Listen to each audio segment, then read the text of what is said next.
गोदानै Ndfb welfare association आफादनि जोनोम।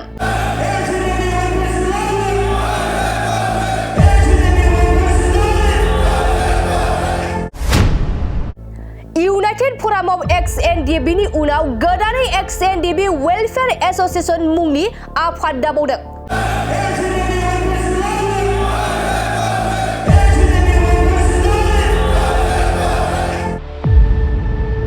नंगौ, सिगां समाव बारगौ Ndfबफोरा Ndfबफोरनि माखासे सुस्रांजायै जेंनाफोरखौ सुस्रांनो थाखाय खौसे जानानै यूनाइटेड फोराम ऑफ Ndfb मुंनि मोनसे आफाद दादोंमोन। बेनि उनाव फिन आरोबाव Ndfb वेलफेयर एसोसिएशन मुंनि गोदान आफाद दानायखौ जों नुनो मोनबावदों।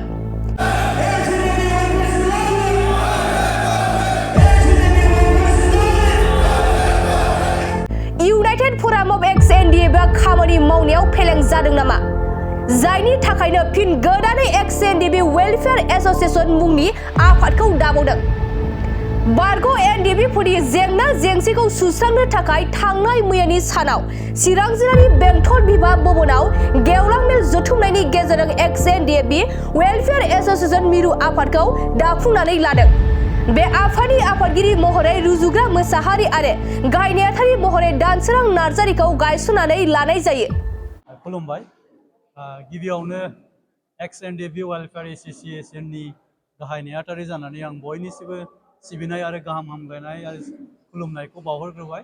लोगोसे रायजो राजा गासैनिसिमबो जोंनि Ndfb वेलफेयर एसोसिएशन नि जानानै गासैनिसिमबो खुलुमनाय बावहरबाय। दिनै मोनसे गोदान आरो जारिमिन जोङो सुजुनानै जोंनि गासैखौबो नोजोर बोनानै जों दिनै मोनसे Ndfb वेलफेयर एसोसिएशनखौ जोङो दाबावनाय जाबाय। मानो होननानै बुङोबा जों मोनफ्रोमबो कर्नारनिफ्राय खामानि मावनो थाखाय जों दिनैनि दिनाव आरो गोदानै बे Ndfb वेलफेयर एसोसिएशनखौहाय जोङो बावहरबाय। बेजों लोगोसे जोंनि बर' समाजनि बर' रायजो राजानिसिम गासैनिसिमबो जोङो अनसायनाय आरो बोर एबा अनसुंथाइखौ जोङो मोनगोन होननानै जोङो मिजिंथिबाय। दिनै जोंहा Ndfb हिसाबै गोबां इसुसफोर दङ, जाय इसुसफोरा दिनैसिमबो मोगथां महराव मोनाखै। माखासेया जाबाय, नाथाय माखासेया दंबावो। दा बेखौ जाफुंसार होनो थाखाय, बेखौ मोगथां महराव जोङो लाबोनो थाखाय दिनैनि दिनावहाय जोङो बे दिनै 15 तारिख अक्ट'बर, थामहिनबा दिनै 15 अक्ट'बरावहाय बे गोथार सानावहाय जोङो दिनै Ndfb वेलफेयर एसोसिएशनखौहाय जों गासै बर' समाजनिसिम जों फोरमायथिनाय जाबाय। दा दिनैनि जोंनि खामानिफोरा बेनो जे थालांनाय जोंनि जेसेबांफोर इसुसफोर दङ, दिनै जों बेफोरखौनो दफायै मोनफा मोनफायै जोङो रोखा रोखायै जों खामानि मावलांगोन। आरो जोङो दिनै थि खालामनानै लाबाय, मानो होननानै बुङोबा साफा साफा बिबानगिरि हिसाबै जों दिनै गिलिर बिबाना जोंनि थाखाय आरो फैबावबाय आरो जोंखौ खाबु होबावबाय जे माखासे जाफुङै खामानिफोरखौ जाफुंहोनो थाखाय। दिनै जोङो जोंनि जे माखासे केस उइथड्र, दिनै बे केस उइथड्रफोरा जोङो दाखालि थांनाय 21 तारिख खालि जोङो CM सारजोंहाय रायलायनाय जादों गुवाहाटीयावहाय, दिसपुरावहाय। दा बेयावहाय CM सारा बुंदों जे मार्डारनि अनगायै, थामहिनबा 302 and 207 बेफोरनि अनगायै जेसेबांखि केसफोर दङ बेफोरो उइथड्र जानो थांगासिनो दं होननानै। आरो लोगोसे जोंहा रिहेबिलिटेसन हिसाबै मोनफुंनांगौ माखासे दंबावो। बेफोर जाहैबाय 678। जोंहा दिनै प्रग्रेसिभ, रन्जन दैमारि, एस आरो डि, दा दिनै मोनफा मोनफा ग्रुप हिसाबै जोंहा प्रग्रेसिभ हिसाबै 255, Ndb RD हिसाबै 181 आरो एस हिसाबै 144 जोंहा बेबायदि दङ। आरो Ndb जोंहा अमिनफोर दङ, बिसोरहा 27। दा बेफोरखौ गासैखौबो सरजाबजोबनानै 678 जायो। दा बिसोरनिखौबो फैगौ डिसेम्बर दाननि गेजेराव होफुंगोन होननानै CM सार बिथाङा फोरमायथिदों। लोगोसे थालांनाय जोंहा माखासे एक्स ग्रेसियानि मुंख्लंफोरनि जे मोनफुंनाय, जोंहा बेयो दासिमबो सर्टेज जायाखै। मानो होननानै बुङोबा गोबां सिगाङाव कालेक्सन खालामनायफ्रा जानला मोनला जादों। दिनै जोंहा सिनियरफोराबो थालांदों। दा बेफोरखौ जाफुंसार होनो थाखाय जों दिनै BTR सरकारजों थाफानानै जोङो खामानिफोरखौ मोनफा मोनफायै जोङो जाफुंनायनि लामायाव लांगासिनो दं।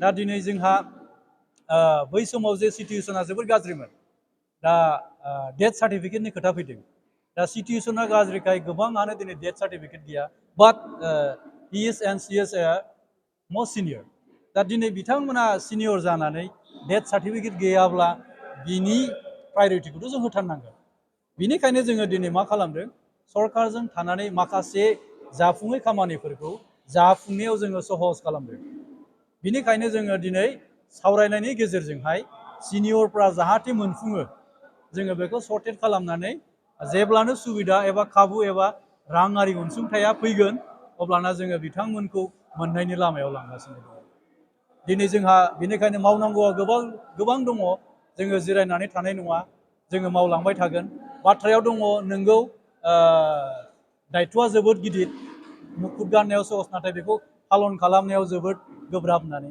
नाथाय थेवबो जोङो बेखौ नेवसिनानै थायालासिनो दिनै साफा साफा बिबानगिरि हिसाबै जोङो मावफुंनो थांगासिनो दङ आरो जोङो जाफुङागौमानि जोंनि बिबाननिफ्राय जोङो माब्लाबाबो गोजानाव थायालासे जों खामानिखौ मावलांगोन आरो दिनै जों गासिबो जयैनो दङ दिनै गोबां अनजिमानि गेजेरजों दिनैनि बे एक्स एनडिएफबि वेलफेयार एसोसिएसनखौहाय जोङो डिक्लेयार खालामनानै होनाय जाबाय आरो गासिबनिसिमबो मिजिंथिनाय थाबाय आरो फैगौ समाव हाबाफोरखौहाय जोङो मोनफा मोनफायै खामानि मावलांगोन होननानै जों आसा खालामनाय थाबाय गोजोन्थों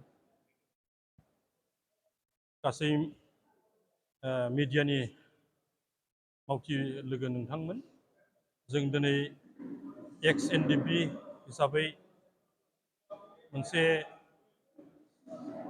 जों आफाद दाना लादों आरो बिनिनो आं आफादगिरि हिसाबै नोंथांमोनखौ गासैखौबो आङो हामलायनाय होदों आरो बेवहाय जोङो एक्स एनडिएफबि वेलफेयार हिसाबै जोङो मोनसे जों आफाद दाना लादों मानो होनब्ला जों एनडिएफबि हिसाबै थांनाय 1986 मायथाइनिफ्राय 2020 मायथाइनि 27 जानुवारिसिमहालागै फ्राय 34 बोसोर जोङो संग्राम खालामदोंमोन आरो बे संग्रामनि गेजेरजों जोङो बिटिआर सुक्ति जों मोननो हादों आरो बे थांनाय गोलाव सम संग्राम खालामनायनि गेजेराव जोङो हाथियार सोमावसारनायनि गेजेराव जोङो एनडिएफबिआ फ्राय मोनब्रै जोङो दालायाव जोङो गावस्रालांदोंमोन गोबां जाहोननि थाखाय नाथाय सुक्तिनि उनाव जों 2020 मायथाइनि 27 जानुवारिनि उनावहाय एनडिएफबि हिसाबै जेसेबांखिनि हाथियारनि लानानै दावहा नांनाय आफादफोर दंमोन गासैखौबो आफाद हिसाबै सिफायनानै होबाय आरो सिफायनायनि होनायनि उनावहाय जोङो दिनै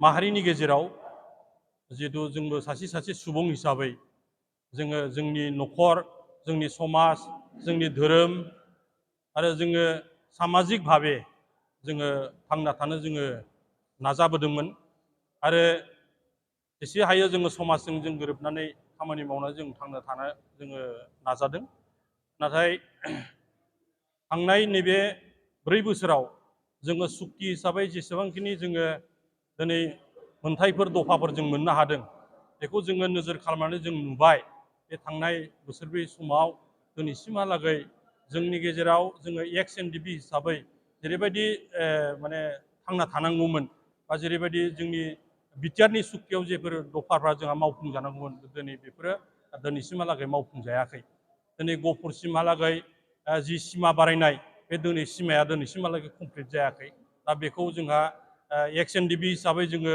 दिनै माने जोंहा साननो गोनां जानानै फैदों आरो जिहेतु जोंहा बेयाव दायित्व दङ जोंहा मावफुंनांगौनि दायित्व दं आरो लोगोसेयै जाय बिथां जोंहा रन्जन दैमारि डिआर नाब्ला सार बिथाङा एनडिएफबिनि गायसनगिरि आफादगिरि बिथाङा सुक्तिनि उनावबो दिनैसिमहालागै जेल जानानै थादों आरो बेजों लोगोसे फ्राय 60सा माने जोंनि एक्स माने एनडिएफबि मावथिफ्रा दिनैसिमहालागै जेल जानानै दं दा बिथांमोनखौ बख'नांगौआबो जोंनिनो दायित्व थाबाय आरो बेजों लोगोसे जों जेसेबांखिनि एक्स एनडिएफबिफोर दं बै समाव आन्दलननि समाव गोबां समावनो पुलिस आर्मिफोरजों हमजानानै दिनैसिमहालागै माने जेलाव जाखांनायनि उनावबो सुक्ति जाखांनायनि उनावबो सम सम कर्टआव हाजिर जाबाय थानो गोनां जानायाव जोंनि माने मावथिफोरा एक्स मावथिफोरा गोबां माने रांखान्थिनि उसुबिदायाव माने गोग्लैनानै सोरबाया खारखोमानानै थानो गोनां जादों।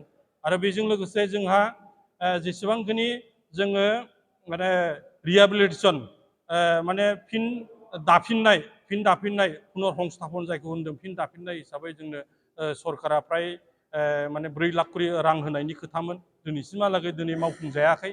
आरो बेजों लोगोसे जोंनि गेजेराव एक्स एनडिबि हिसाबै जायफ्रा दिनै गोमानानै दं आन्दलनाव फ्राय माने 7-8 गोमानानै दं। जोंनि दैदेनगिरिफ्राबो इरागदाव बसुमतारीजों लोगोसे जोंहा दब्लिउ अनसुला दं, बिथांमोनजों हाब्रांमोन दं।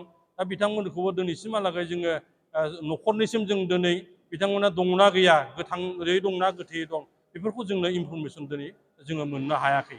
आरो जेसेबांखिनि जोंहा एनडिएफबिनि जानानै लोगोसे बर'नि आन्दलनाव जड़ित जानाय जेसेबांखिनि मुंख्लं न'खरफोर, बै न'खरफोरनो जि एक्सग्रेसिया होनांगौमोन दिनैसिमहालागै बेखौ स्र' खालामनानै दिनै होनायनि बेबस्थाया दिनैसिम जायाखै। नाथाय दुखुनांथावा जोंहा नैबेसो सम सम गोबां रोखोमनि राजनितिक दोलोफोरा जोंनि एनडिएफबिनि इसुखौ लानानै जोंखौ माने अननाय देखायफ्लानानै जोंनि आदाय खालामनो नागिरनायखौ जों नुनो मोनो।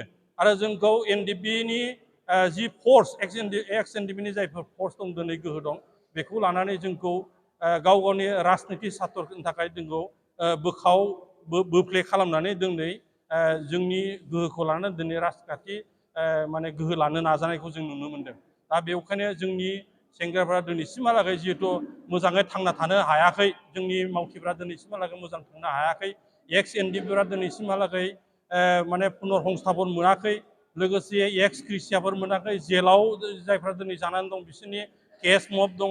आरो माने जायफ्रा दिनैहाय माने केसफोर दं बेफोराव उइद्र' खालामनांगौनि खामानि मावनांगौनि सार्थआव बा बेखौ जोङो दैदेननांगौनि सार्थआव बा बिनि थाखाय आवाज होनांगौनि सार्थआव आरो लोगोसे जोंनि एक्स एनडिएफबिनि जेसेबांखिनि मावथिफोर दं बिथांमोनाबो जे सामाजिक भाबे गाव गावनि न'खर गाव गावनि बिसि फिसाखौ जाहाथे मोजाङै लानानै रायजो जाहैनो हायो, बेखौ जोङो दिथा होनो थाखाय, बेखौ जोङो बिथांमोननि थाखाय जोङो खामानि मावनो थाखाय जोङो दिनै एक्स एनडिएफबि एस'सिएसन वेलफेयार एस'सिएसनखौ जों दिनै दानानै लानो हाबाय। बेवहाय जोङो एक्स एनडिएफबि वेलफेयार एस'सिएसन हिसाबै जों दिनै आं श्री रुजुग्रा मोसाहारि एम गेरेमा आंखौ आफादगिरि होननानै होदों, बिबान होदों। बिनिफ्राय जोंहा नेहाथारि दङ दिल रन्जन नार्जारि, एन दानस्रां बिथांखौ गाहाय नेहाथारि। बिनिफ्राय जोंहा माने बिनवाइल वारि दब्लिउ बिलिथि होनना बुङो, बिथाङा लेङाइ आफादगिरि। बिथिंजाय सेक्रेटारि दङ जोंहा बिके अलंबार, अजय भब्रा आरो अबिराम बसुमतारी अनजालु। बिनिफ्राय जोंहा फाइनेन्स सेक्रेटारि दङ लकनाथ नार्जारि। बेबायदिनो जों गासै 30 सुबुंखौ लानानै जोङो बेखौ फुल फ्लेजेड जोङो बडि जोङो दानानै लानो हाबाय बा आफाद जों दानानै लानो हाबाय। आरो दा बे खम समनि गेजेरावनो दा बावैनो जेसेबांखिनि जोंहा जिल्लाफोर दं, बे जिल्लाफोरखौबो जों दाफुंनायनि थाखाय दिनै माने थांखि लानाय जाबाय।